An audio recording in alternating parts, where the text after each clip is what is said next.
lives of African American people, especially if you realize that this is only a few years after slavery and that the health horizons of African Americans had actually deteriorated at that point. So that's one map. The other map was to show how I have integrated her bio into the Black Club Women's Network. We say that there was a network, we talk about it as national, but I wanted to see it. And so what I did was to map just the opening places where the first clubs congregated to form the Black Club Women's Network. And then my graduate students did this. They barely let me touch a machine, but I know what to ask for. And so what I asked them to do was to help me plot out the specific convergence of incidents that created the moment that permitted Ida Wells to come to a national stage. And the third one is just to talk about her as an international figure. We tend to think about Ida Wells as just national, but she was truly an international presence. And just showing her horizons by these lines, her different tools, show you that she was international. You don't have to just say it. People cannot believe you when you say it, but when you plot out where was she, what was she doing, then you can see the pathways of her interactions. So I just wanted to give that one example from my own work and then close that down and then introduce our other panelists who will be giving you a different view of the many ways that digital tools are now really quite useful in the humanities. Our first speaker will be Alexandra Rango. She is Associate Professor of Moving Image Studies at Georgia State University. She's the author of On the Sleeve of the Visual Race as Face Value and of Critical Race Theory and Bamboozle, her more recent book. She is the founder and coordinator of a program that I actually love the title of, Liquid Blackness, a research project focused on Blackness and aesthetics, and general editor of its peer-reviewed online journal, also called Liquid Blackness. The group, which comprises graduate students and alumni from the Moving Image Studies program at GSU, facilitates critical encounters around the visual arts of the Black diaspora, while the journal has an editorial board that draws from faculty at the University of California, Riverside, UC Santa Cruz, Ohio University, Pace University, and the University of North Carolina, Greensboro. So the reach is quite comprehensive. The main focus of the group's digital humanities effort is to conceptualize and put in place what we call digital study. That is, types of think-alongs inspired by a very analog mode of sociology. Sociality, not sociology. Sociality, the jazz ensemble. So Alex?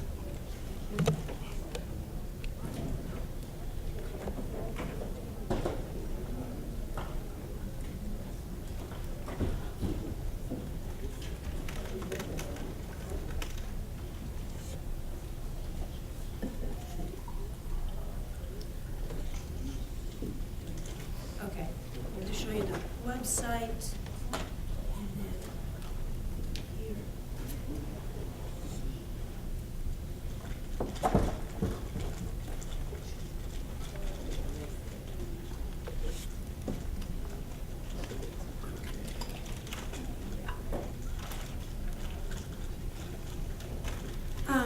I'm just going to read one page about the concept of liquid blackness, and then I'm going to explain the projects. Liquid blackness is a term that describes several things at once.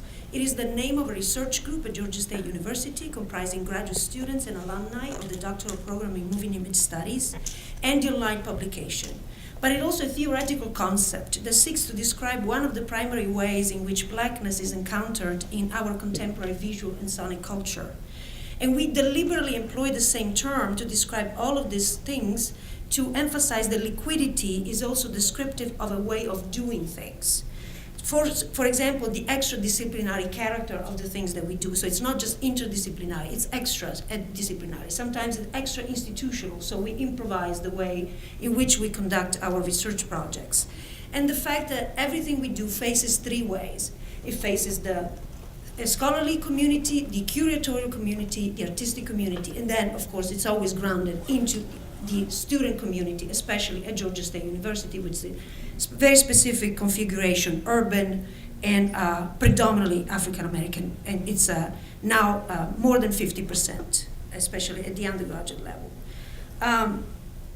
So every project that we conduct, and here I'm going to show you, sorry, it's kind of hard to navigate.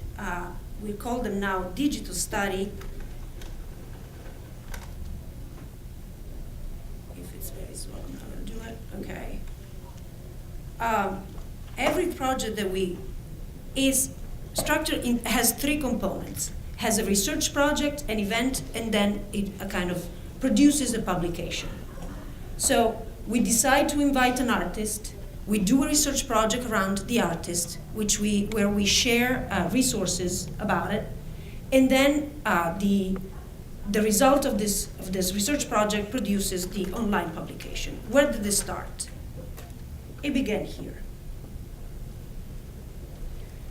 The group began with to facilitate the film series about DLA Rebellion, this mostly African American filmmakers who went to UCLA in the late 70s and 80s, and they produced a truly independent African American cinema. At that time, a lot of the films were very difficult to see, and so I invited the students to immediately write about it. So that was the beginning of the journal. Immediately after, we decided that we needed to have a symposium to start talking about what is this idea of liquid blackness, what does it mean to think about aesthetics and really emphasize idea of form. And so we invited local artists, this is Famo Pico, to show their work and talk about their work. They're mostly multimedia artists, but we also started with this format. So we invited a curator, Hamza Walker, on the left, from the Renaissance Society at the University of Chicago at that time, and Derek Murray on the right, art historian writing about post-blackness. Then we decided that maybe our mode of kind of working by following the genius of the group was kind of a collective mode, even though I am the only faculty member and the rest of the group are students. And so we decided to study a formal collective. So how do artist collectives really work? How do they produce? How do they really capitalize on this kind of group genius? So we decided to show the entire work of the Black Audiofilm Collective from the UK. So in this case, Black diaspora across the Atlantic Ocean, the Black Atlantic. This is one of the producers meeting the students. Again, we did events all over town. So for example, we would have screenings at Georgia State, but then we would have the Q&A at the Atlanta Contemporary Arts Center. So in this way, you bring the students to a different environment. So producer, scholar, this is Ed Chambers, and then another scholar, Kara Keeling, talking about some of the work. Where the method really kind of crystallized was when we decided to study this really elusive film, Passing Through by Larry Clark. This is a legendary film, very difficult to see because the filmmaker purposely decided not to seek a theatrical release for the film. It's considered the film that was able to transpose the free-form principles of jazz improvisation into film. Okay, so it has this kind of really free-form, and it combines free association with use of newsreel footage, recreation of moments of police brutality, and it talks about a group of musicians in Los Angeles, inspired by actual artist communities, that are trying to decide whether they will record for the music industry or instead maintain their music live, to maintain it live for their community, rather than give it over to the music industry. So we decided to kind of use it as a model, and especially the idea that this film, that the filmmaker has not sought the release of the film, meant that it could only be seen collectively. You could not watch it on your own, on your TV, on your computer. And so we decided, I got a copy of the film from the filmmaker, but I always showed it collectively. So we could not, and none of us could own it. And so in that sense, we also, then we decided this kind of collective project. The filmmaker gave us access to his papers. They were stored at UCLA. So one of my students went, and with her notes, I went to San Francisco and interviewed the filmmaker and asked about the circulation, this object that had this very difficult, existed as a political film and as an art film at the same time. And I might have to go back to the, well, with my notes and with my students' notes and the interview, we created basically a visual dossier. I'm going to show it in a second because I don't think the link is going to work from here, about the visual sources that were used to make the film, including album covers and a number of other visual sources. We created an exhibition map. We basically reconstructed every single place where the film was shown throughout the world. And then, of course, the interview with the filmmaker. Then we were offered the opportunity to do a presentation in this kind of new media, right, really digital space, with this kind of huge, large screen. And so then at that point, we decided, okay, this gives us an opportunity. This is where the digital drives the tool, the conceptualization.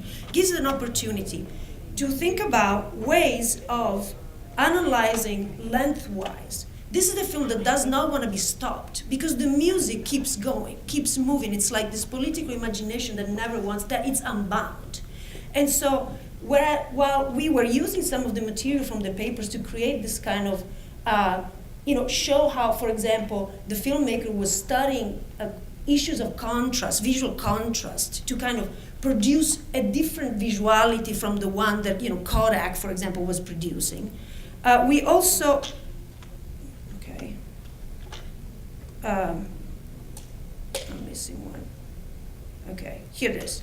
We also decided that there were some sequences of the film, especially those that were mingling found footage with recreated footage. There is one sequence where the protagonist is rehearsing with the band. He's just out of prison. He's rehearsing with the band. Someone makes the wrong comment, and he goes into a flashback that places him with real footage in the Attica prison revolt.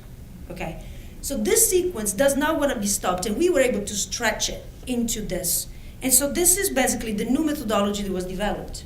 This is basically few frames every few seconds, and then it was stretched out. So that in film studies, we stop in order to analyze. And then in here, instead, we developed a method of analysis that was appropriate to the object. Okay. Eventually, we produced an online publication. The film again, I showed it to some, let me go back to the, just a second. How am I doing on time? Okay, excellent, so let me go to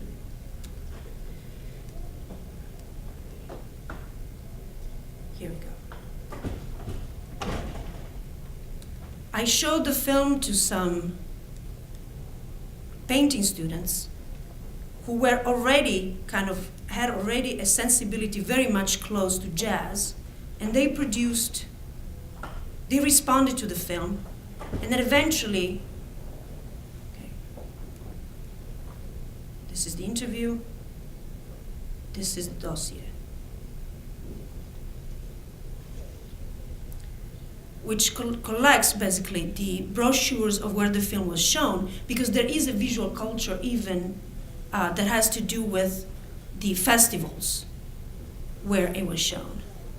And then it transitions, it's a little slow, it transitions into the album covers, and we can see the aesthetics. Anyway, these students eventually did a workshop with the filmmakers himself about the sounds of drawing, and the results of this workshop then was made into a vinyl. So why am I bringing this up? Because ultimately the outcome was again an object, right? So the digital was only the instrument to create this form of collective study. It was only an instrument. It was never the final port. It was never the destination. It was only the way here we go, a tool to experiment, just like the jazz ensemble, to experiment with forms of sociality. So why do we use the jazz ensemble as an example? Because in these types of research, there is no blueprint. It's the object that determines the way in which it wants to be addressed. And the jazz ensemble constitutes an example. So here we see the filmmaker with a series of Aimé Césaire and a series of political leaders, etc. I want to get to them. And in the jazz ensemble, people have solos, people have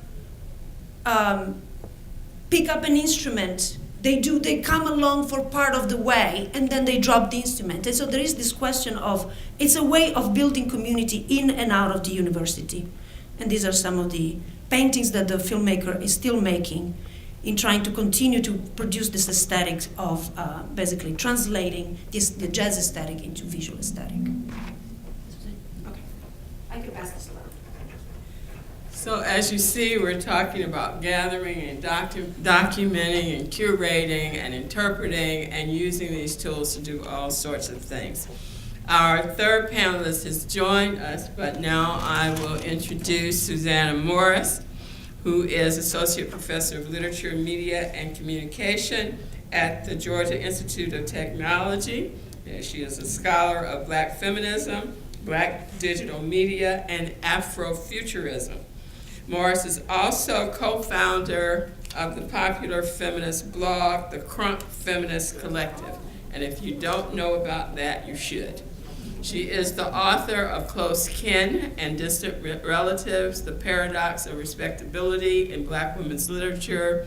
She is co-editor with Brittany Cooper and Robin Boylorn of the anthology, The Crunk Feminist Collective. And she is co-editor with Kenitra Brooks and Linda Addison of Sycorax's Daughter, which is a short story collection of horror written by Black women. Morris is also series editor, along with Kenitra D. Brooks, of the book series New Sons, Race, Gender, and Sexuality in the Speculative.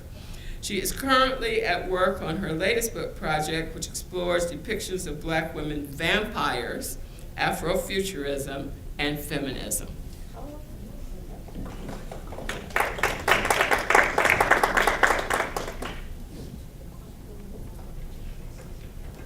Thank you so much for that intro. How are y'all doing? Awesome. I'm just gonna pull up this PowerPoint. So I want to talk a little bit about a few projects that I'm working on. Some have already come to fruition, some are in progress, and some are very nascent, nebulous even. But I want to talk about what the tie that binds all of these projects is looking at Black women's cultural production as a type of resistance. So, as Jackie just described, I'm one of the co-founders of the Crunk Feminist Collective. We recently published this book, which you can find on Amazon and find bookstores everywhere. But that was really my sort of introduction to the digital humanities, was as a part of the Crunk Feminist Collective. So it began in the early 2000s, actually. My very good friend, Dr. Kim Green's there in the back, a fellow Emory alum. And when we were at Emory, going through classes and so on, and dealing with the intersections of racism and classism and sexism and all these other kinds of things, the Crunk Feminist Collective was born as just a way of having a sort of camaraderie among scholars of color.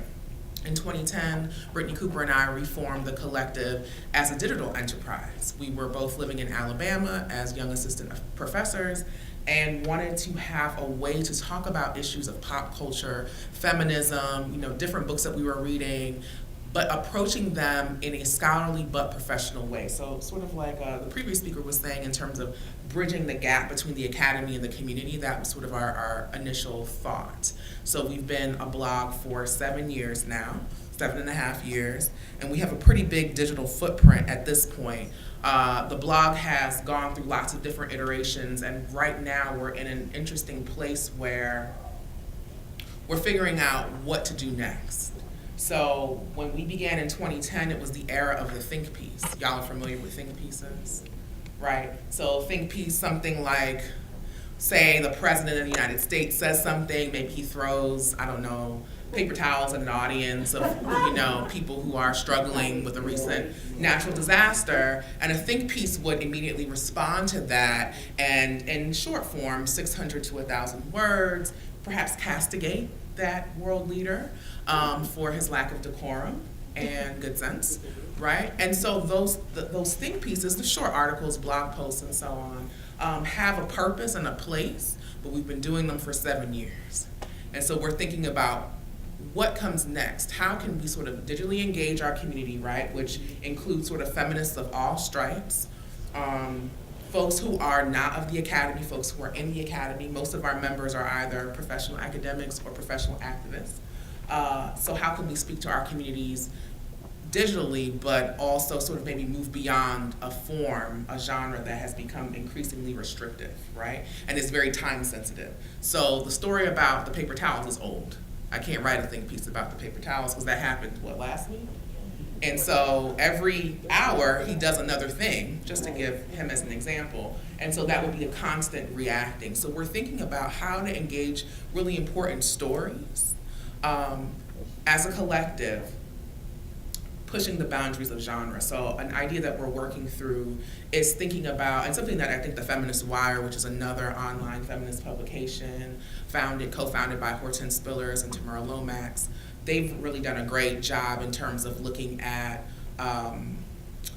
forums and so on. So they would have, TFW would have a forum, say, on the president, right, since he's my example, and have a week or two devoted to articles that have been vetted and been sort of written over a long period of time. So we're thinking about, do we want to do forums and so on, but still remaining sort of digitally relevant without being beholden to the sort of 24-hour news cycle that the think piece requires one to be beholden to, especially if you have a job that you have to attend to. It's hard to also attend to the news cycle in particular ways. But that was my first sort of foray into the digital humanities as someone who came from a fairly traditional English program, English department at Emory, and started my career as a fairly traditional academic, right? So I wrote on Toni Morrison primarily in the beginning of my career, and I still write on her because she's great.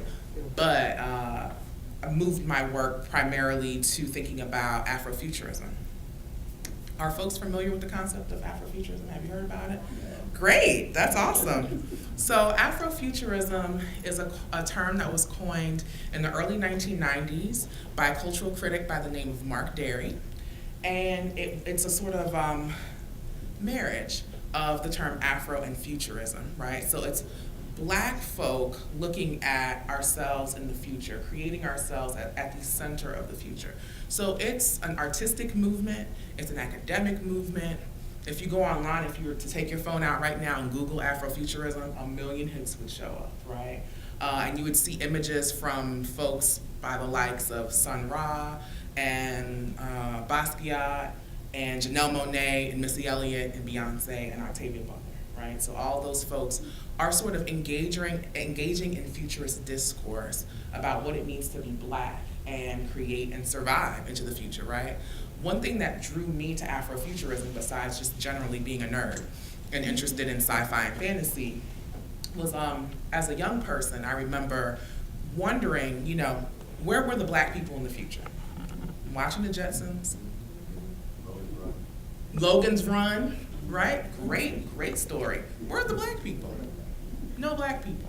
And when I was in high school, I went to the library. I went to the library every week, and I would just take shelves and just put them in a bag and be like, I'll be back next week. And I went to the sci-fi and fantasy section, and there was a picture very similar to this one. This is by John Jude Palinsar, who did a lot of Octavia Butler's covers. This is, I think, from Mind of My Mind. I saw the cover of Parable of the Sower. And the top of my head, what's happening to this woman in the picture? That happened to me in the library. My head exploded, and I was like, that's a Black person on the cover, and the author is Black, and this is about Black people.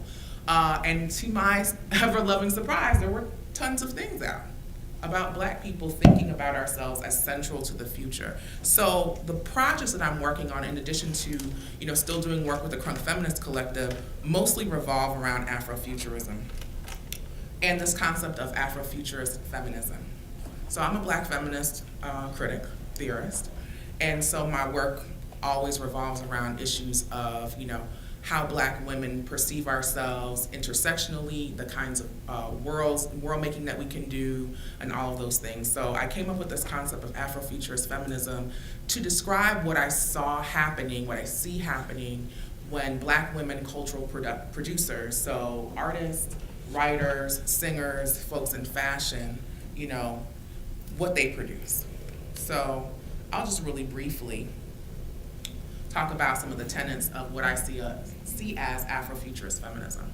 So in the work, I see three major things. These are not the only things. These are the three things I'm really focusing on. So when I see folks like Octavia Butler's writing, or Jewel Gomez, who wrote the Gilda Stories, it's a great story about Black women vampires saving the world, or not saving the world, depending on your viewpoint. These artists create a parallel feminist universe, right? That doesn't mean the world is a utopia. It usually is not a utopia, but there are feminist principles to understanding how this world works.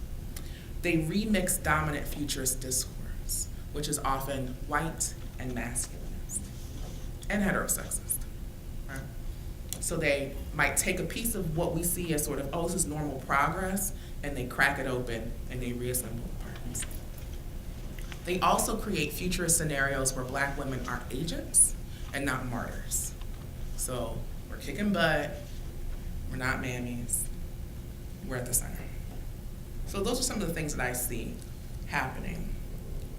And these are some of the figures that I've been focusing in on my work. So to the farthest left, looking this way, is a painting, sort of a collage by Wangechi Mutu, who is a Kenyan American artist who uses mixed mylar to depict Black women as soul-sucking monster robot mother lovers. Nightmarish and interesting. Then next to that we have, so that's the shapeshifter figure that I sort of see happening throughout Black women's cultural production. Then next to that we have Janelle Monáe, using her, she has this concept of the android, Cindy Mayweather, that goes throughout all of her albums, right? She has all these concept albums. So this is like Metropolis, like the old movie Metropolis that she's sort of harkening towards. So the shapeshifter, the android. I mentioned Jewel Gomez's The Gilda Stories. I see the vampire as a really important figure.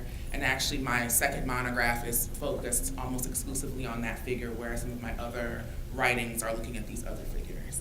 And then finally, Beyonce, Queen Bee. This is from her recent Grammy performance in which she came out as the Madonna, not the Material Girl Madonna, but like the mother, the ultimate mother. And I'm thinking of like the goddess figure. Right, so the shapeshifter, the android, the vampire, and the goddess are some figures that I see Afrofuturist feminist cultural producers hearkening back to again and again in their work. So my work is exploring that. Why do I think Afrofuturism is super important in a time where, we have real stuff that we have to worry about, like folks throwing paper towels in disaster areas. So in 2015, we know that gunman Dylan Roof went into a Bible study at a predominantly Black church in Charleston, and he proceeded to murder folks who were praying, meditating, who prayed for him, right? And I believe that Afrofuturism, I would agree with the work of Adrienne Maree Brown, who just wrote a book called Emergent Strategy, which is about using the tools and the tenets of Afrofuturism in activism and in understanding sort of political work.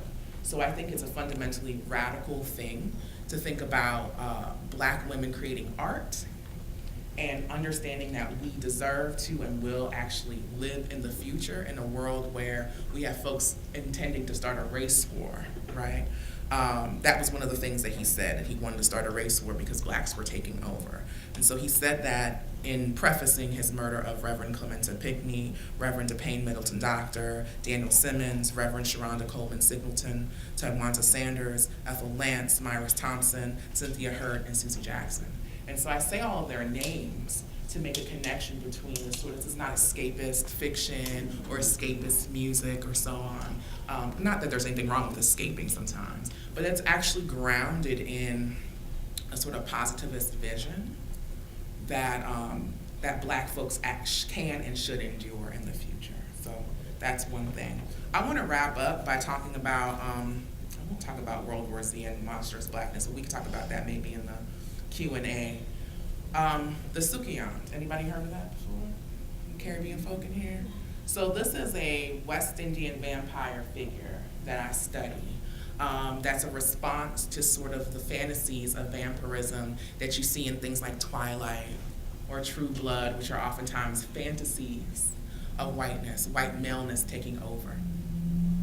And when black women write about vampires, for example, as one of the four main figures, they oftentimes try to reclaim power through that figure, right? Communal power in interesting sorts of ways. So to talk about Joel Gomez's The Gilda Stories, we have vampires that are nonviolent, that share things with people when they bite them, like good news, like, you don't need to go to the dance with anybody else, go with all your friends, it'll be fun.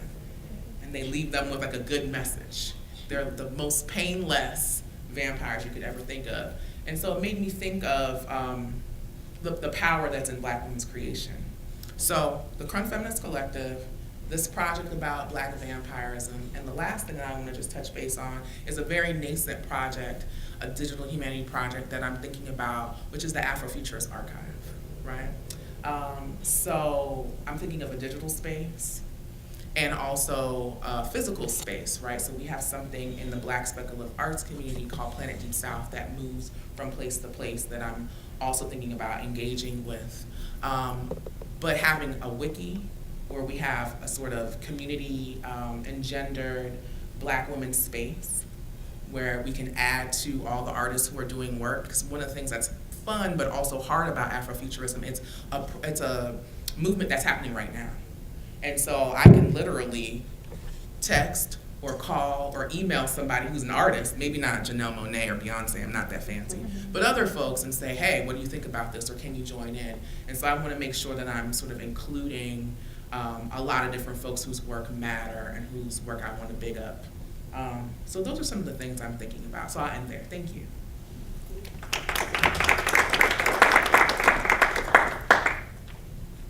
Maybe you thought I was kidding when I said that there was a broad range of things that we would be presenting today to help give a richer sense of what it means to talk about the use of digital tools in humanities these days.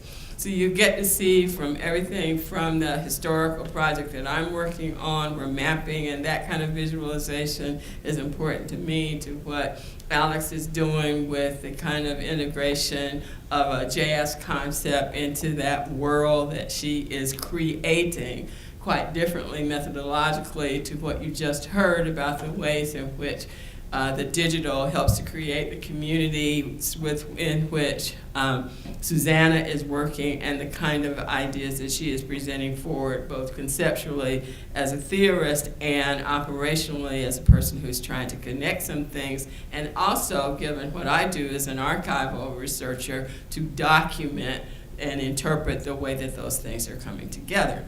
So our third speaker is Jocelyn Wilson.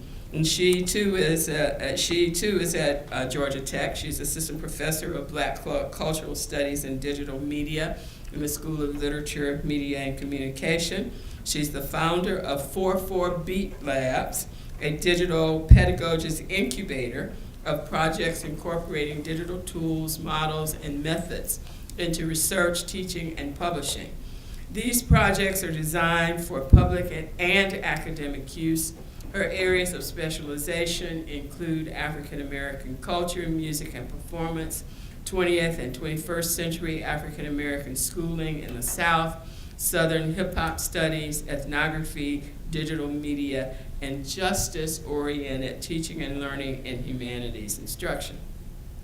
This research is published as book chapters, journal articles, through documentary film, and as public commentary.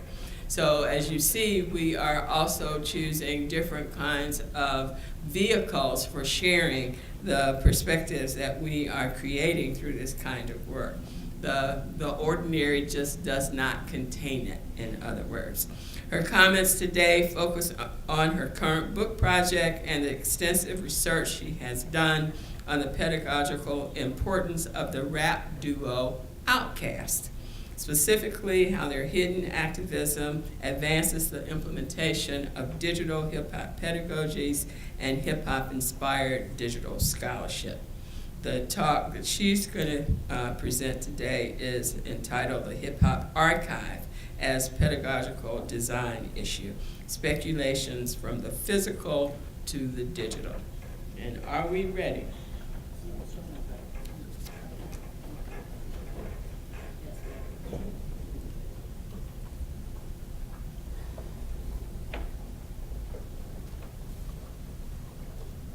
Thank you, Dean. I appreciate that. And I apologize for running in, getting stuck in Atlanta traffic. Is becoming an increasingly frustrating issue for all of us. So it doesn't even matter if you leave an hour before.